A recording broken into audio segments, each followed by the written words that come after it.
Hey guys, it's Clary Berry here, and this is my second part of my video about Paleo, IBS, and adrenal fatigue. So this part of the video, this section, is going to be talking more about adrenal fatigue. And there's a lot of conflicting information, as I said in the last video, but overall, as I said in the last video, stress is actually improved by eating less meat and different the Nutrition Journal states this. It has to do with long amino acid or long chain fatty acids, omega-6 in particular, and they think it has to do with the antioxidants that vegans and vegetarians eat. So, so meat basically increases your stress. And not only would it be the long chains and the antioxidants and other aspects of the two different diets, but one thing that you have to really think about when it comes to adrenal fatigue is the hormones that you're eating when you eat meat. Doesn't matter what kind of meat it is, it's all killed. They all know they're going to be killed pretty much, and it's terrifying for them. And there's a lot of adrenaline going through their bodies. And this has been proven. The Science Nordic showed that stress actually alters the proteins, the minerals, and the vitamins that are in the meat. So stress to these animals is not good to be eating that animal after they've been consuming, after they've had these higher levels of cortisol and adrenaline running through their systems. And for you to take your already busy, crazy, stressful lifestyle and to be adding in animal adrenaline, animal cortisol, and lots of other hormones on a regular basis is really not the thing that you want to be doing if you're looking to heal your adrenals, because adrenaline and adrenal, they're very similar for a reason.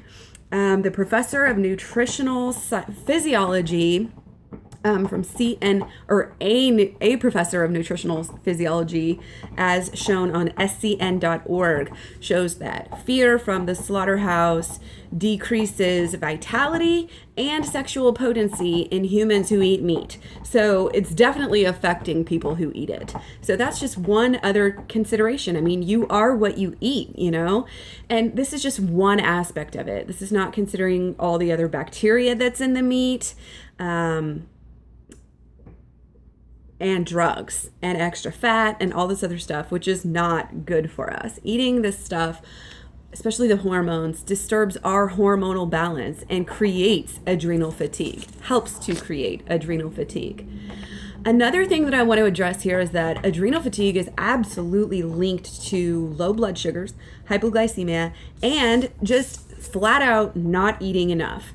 BetterNutrition.com talks about this issue and how not eating enough stresses out the body. It's not just eating not enough carbs, which is obviously a huge deal, which Casey Paleo even admitted was one of her number one problems.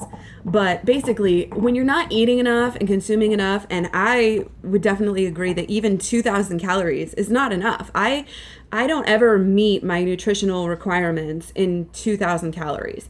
It usually always takes me, the days I hit 1,000, the days I hit 100% of my nutritional daily requirements, I am absolutely eating 3,000 or more calories. So when people don't eat enough, when they're inadequately fueling their bodies, they use up all their glycogen, or, eating too high protein and too low carb, they use up all their glycogen, and basically there's a lot of anti-metabolic effects that happen. It deals with your thyroid, and it has to do with adrenal fatigue. I mean, the symptoms of undereating and adrenal fatigue are virtually identical anyway.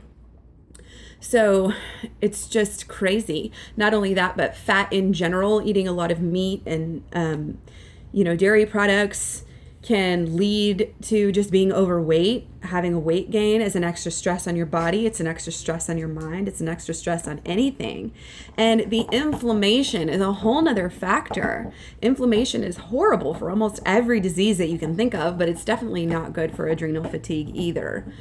If you go to Mind Body Green, One Green Planet, and Barefoot and Frolicking, all these different sites talk about ways that you can heal your adrenal fatigue, and that people have been healing their adrenal fatigue through different things like diet, Chinese medicine, etc. Chinese medicine, traditional Chinese medicine, it talks a lot about the kidneys, which have to do a lot of extra work when you're eating a lot of meat. And, it's just all across the board. Like I said, from the hormones to the fat to the inflammation, it's no bueno. You don't need to eat a high meat diet to cure your adrenal fatigue. You really don't. Give up the coffee. You can seek out some of these articles. They talk about some really good stuff. I think it was either One Green Planet or Mind Body Green that talks about valerian root, licorice root, a bunch of plant-based, cruelty-free ways that you can cure your adrenal fatigue. And definitely go to YouTube and check out other raw vegans who have healed their adrenal fatigue. And we can all get on track to being happy and healthy and having lots and lots of energy.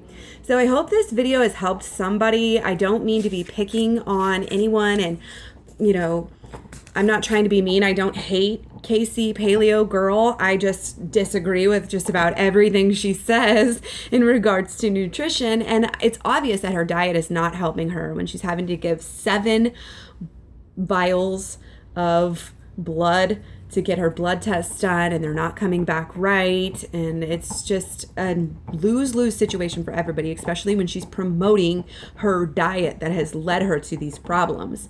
And again, I want to bring up the issue that just because you might see certain benefits or certain, positive effects of going on a certain diet doesn't mean that it's the best diet for you.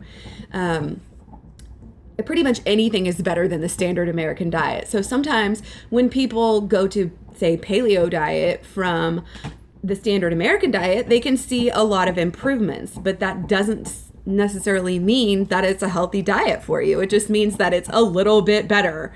It's kind of like the Mediterranean studies. All the studies are out of context, and almost everything everybody says about the Mediterranean diet is taken out of context, because the only thing that it proved in those studies was that olive oil was better than butter. It doesn't mean olive oil is a health food. So people need to stop taking so many leaps of faith, and definitely research stuff that's outside of your comfort zone, and definitely always check author affiliations. So let's get this discussion going. Do you know anybody with adrenal fatigue, IBS? What do you think about paleo and all of that stuff? I'd like to hear people who have real experience with this kind of weigh in. So share with those friends that may have adrenal fatigue or have had it in the past, so they can comment. Don't forget to stay liked and subbed, and find me on social media. I actually posted the last video to Casey Paleo's personal Facebook page, so we will have to see her response. I will update you guys as soon as I can and let you know what she says. And I will talk to you later. Don't forget to eat your fruit. Bye.